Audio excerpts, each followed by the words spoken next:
Masih ingat Dea OnlyFans? Lama tak terdengar. Begini kabarnya sekarang.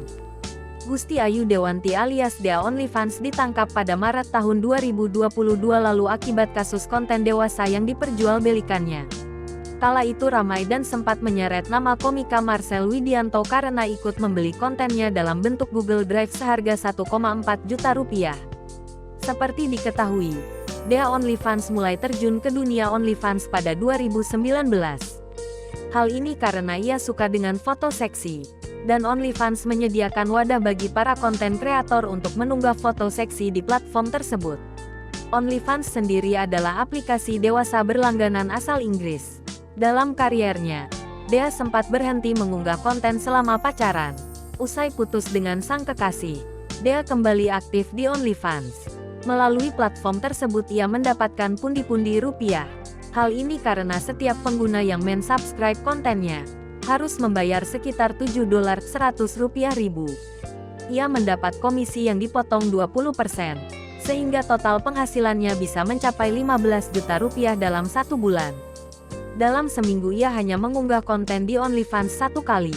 Ia memiliki puluhan ribu pengikut di Instagram.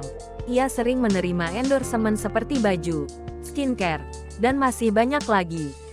Hal inilah yang menjadi penghasilan lain selain di OnlyFans. Lantas seperti apa kabar terbaru dari Dea OnlyFans? Dikutip dari Serambi News, usai menjalani hukuman penjara selama 10 bulan dan denda 300 juta rupiah subsidiar 2 bulan kurungan, kini Dea dinyatakan bebas murni. Hai, tulis Dea dalam keterangan foto yang diunggah di Instagramnya kemarin dikutip, Kamis tanggal 28 September tahun 2023. Diketahui unggahan terakhir Dea di Instagram sebelumnya yakni pada tanggal 27 Februari tahun 2022 lalu. Setelah kembali aktif di media sosial, unggahannya pun kembali dibanjiri warganet di kolom komentar. Sementara dalam unggahan story Instagramnya, Dea menunjukkan surat bebas dari tahanan dan menyebutnya sebagai ijazah lulus pesantren. Awalnya Dea membuat pertanyaan di story, nanya apa aja asal JGN Biki gua masuk santren lagi ya. Kemudian salah seorang warganet meminta pap ijazah lulus pesantren yang diartikan sebagai surat bebas dari penjara itu. Sambil menopang dagu, Dea kemudian selfie sambil menunjukkan surat bebasnya di story Instagram lengkap dengan stempel dan tanda tangan.